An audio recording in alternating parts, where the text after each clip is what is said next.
यदि ए वेक्टर बराबर b vector minus C vector है, जो ए वेक्टर है ना वो B vector minus C vector के बराबर है।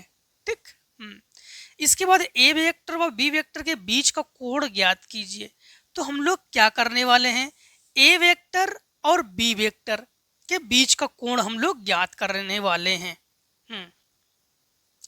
तो हम लोग क्या करेंगे, ए वेक्टर और बी वेक्टर के बीच का कोण, वैसे बीच का कोण का तो डायरेक्टली फॉर्मूला है, एक तो कॉस थीटा बराबर ए वेक्टर डॉट बी वेक्टर बटे माड ए वेक्टर माड बी वेक्टर, और ए और बी के बीच की बात करें, जिसकी बात करेंगे ना उसके नीचे रखते हैं, बट हम लोग ना इसको प्रूफ करके दिखाएंगे।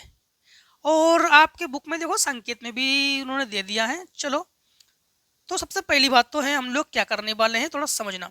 यहाँ पर कि दिया भी है सी वेक्टर जो है, यहां से सी वेक्टर को इधर ले आओ, ए वेक्टर को इधर ले जाओ, तो बी वेक्टर माइनस ए वेक्टर हो जाएगा। फिर से एक बार, ये हमारे पास दिया है सी को इधर ले आओ, ए को इधर ले जाओ, तो ये जगह बी वेक्टर माइनस ए वेक्टर। हम लोगों ने ऐसा इसलिए किया है क्योंकि हमें ए और बी के बीच हम लोग ज्ञात करेंगे ना, ए और बी के बीच हम लोग ज्ञात करने वाले हैं, इसलिए हम लोगों ने ऐसा किया है।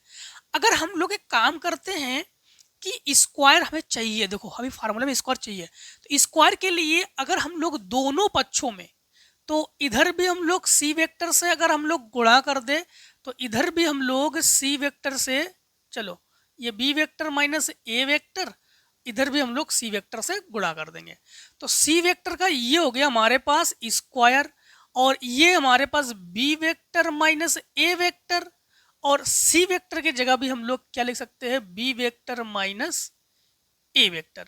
अब यहां पर देखोगे तो आप लोग होल स्क्वायर हो गया ये, तो ये हो जाएगा सी वेक्टर का स्क्वायर बराबर, होल स्क्वायर खोल लो तो बी स्क्वायर प्लस ए स्क्वायर और माइनस 2ab, तो 2a vector b vector.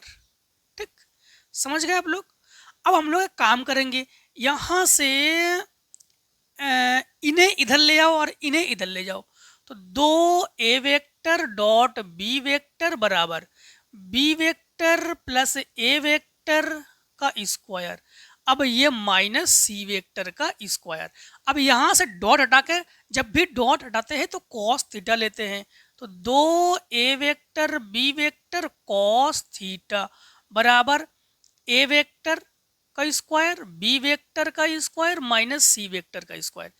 2ab को इसके बटे में ले आओ, तो कॉस थीटा बराबर ए वेक्टर का स्क्वायर और प्लस बी वेक्टर का स्क्वायर माइनस सी वेक्टर का स्क्वायर बटे 2ab। यही ए और बी के बीच का कोण है। अब समझना, बीच का कोण अगर ए बी की बात की जाए ना, ए और बी के बीच के कोण, तो लिखोगे कॉस थीटा बराबर ए vector plus B vector minus सी वेक्टर बटे 2ab। अगर कहिए बी और सी के बीच, तो फिर यहाँ पर आप लोग बी सी रखोगे, यहाँ माइनस ए रखोगे। अगर कह दिया जाए ए सी, तो यहाँ पर ए सी रखोगे और यहाँ पर बी माइनस कर दोगे। ठीक है, ये बीच का कोण का फार्मूला हो गया। तो जिसके बारे में वो कहेंगे बस उसके बारे में हम लोग ऐसे करेंगे। चलिए इतने को स्क्रीनशॉट ले लो आप लोग।